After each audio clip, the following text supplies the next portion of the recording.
खिलजी तुगलक आया, मुगल बलोच पठान, जीते जी न ले सकिया जूनो गढ़ जैसा। नमस्कार, मैं हूं योगिता सोनी। डेजर्ट स्ट्रॉम की एक नई पेशकश जैसलमेर इतिहास की नज़र से। जैसलमेर सिर्फ अपने हेरिटेज और खूबसूरती के लिए नहीं जाना जाता, बल्कि त्याग और बलिदान के लिए भी प्रसिद्ध है। हालांकि जैसलमेर के साथ ये विडंबना रही है कि जो स्थान इतिहास में चित्तौड़ के साकों और जौहर को मिला, वो स्थान जैसलमेर को न मिल सका। सबसे पहले हम बात करेंगे साका किसे कहते हैं। जब केसरिया और जौहर एक साथ होते हैं तो उसे साका कहते हैं। जब वीर योद्धा अपनी मातृभूमि की रक्षा के लिए मरो या मारो की तर्ज पर युद्धभूमि में उतरते हैं और दूसरी तरफ वीरांगनाएं अपनी अस्मिता की रक्षा के लिए स्वयं को अग्निकुंड में समर्पित कर देती है, तब जाकर पूर्ण साका होता है। पत्थरों को जोड़कर बनाया गया सीमेंट और चूने का प्रयोग नहीं किया गया है जैसलमेर दुर्ग में। जैसलमेर दुर्ग की नींव 12 जुलाई 1155 में राव जैसल देव सिंह भाटी ने रखी थी। यह दुर्ग पूर्णतः बलुआ पीले पत्थरों से बना हुआ है और सूर्य की किरणें जब इस पर पड़ती है तो इसमें स्वर्ण आभा आ जाती है, इसलिए इसे सोनार किला कहते हैं। इसे भाटियों की मरोड़ भी कहा जाता है। घोड़ा कीजे काठ का, पिंड कीजे पाषाण, बड्डचर कीजे लोह का, तब पहुँचे जैसाण। इसका अर्थ यह है कि जैसलमेर दुर्ग तक पहुँचना बहुत मुश्किल है। कोई पत्थर की टांगों वाला व्यक्ति ही इस दुर्ग तक पहुँच सकता है। जैसलमेर अपने 2.5 साकों के लिए प्रसिद्ध है। 2 साके तो पूर्ण हुए थे और 1 साका अधूरा रह गया था। आइए शुरुआत करते हैं सबसे पहले साके की, जो कि 1294 ईस्वी में हुआ था। इसमें आक्रांता थे दिल्ली के शासक अलाउद्दीन खिलजी। जी हाँ, वही अलाउद्दीन खिलजी जिसे आपने पद्मावती में देखा था।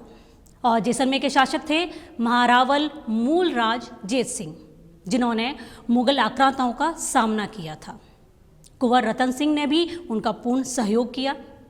22,000 क्षत्राणियों ने जौहर किया था।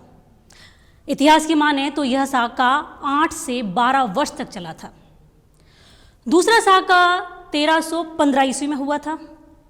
केसरिया बाना पहना था महारावल दूदा और कुंवर त्रिलोक सिंह ने। आक्रांता थे फिरोज तुगलक।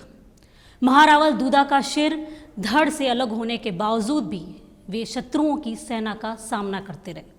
उनकी पत्नी उस समय पियर गई हुई थी। जब उन्हें महारावल की वीर गति का समाचार मिला, तब उन्होंने चारण हुंका से अपने पति का सर लाने को कहा।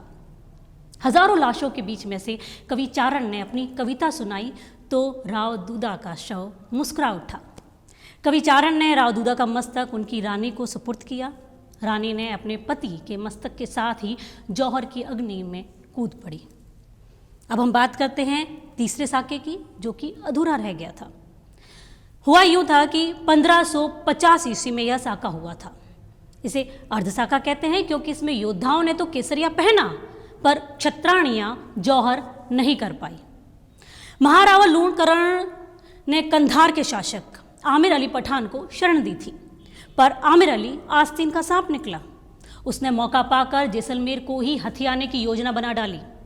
जब उसे अपने गुप्तचरों से यह सूचना मिली कि इस समय महल में बहुत ही कम सैनिक हैं, तो उसने महारावल को यह सूचना भिजवाई कि हमारी बेगमें आपकी रानियों से मिलना चाहती हैं।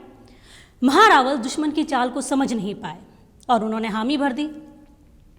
आमिर अली पठान ने बेगमों के स्थान पर सैनिकों को अपनी पालकियों में बिठाकर किले में भेज दिया और स्वयं 500 सैनिकों के साथ किले के बाहर खड़ा रहा। जब पालकियां अंतःपुर के द्वार तक पहुंच गई, तब सारा भेद खुला, पर तब तक बहुत देर हो चुकी थी।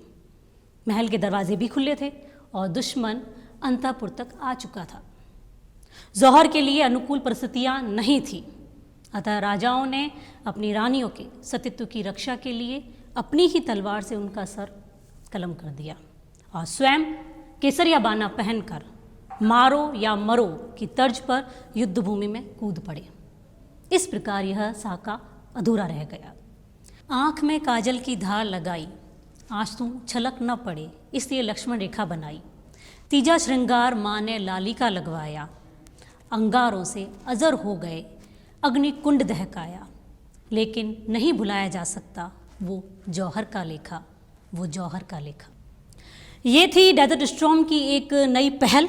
आपको कैसी लगी कमेंट्स में ज़रूर बताइएगा, ताकि इसी तरह से हम इतिहास के पन्ने आपके लिए खोलकर ला सकें। नमस्कार।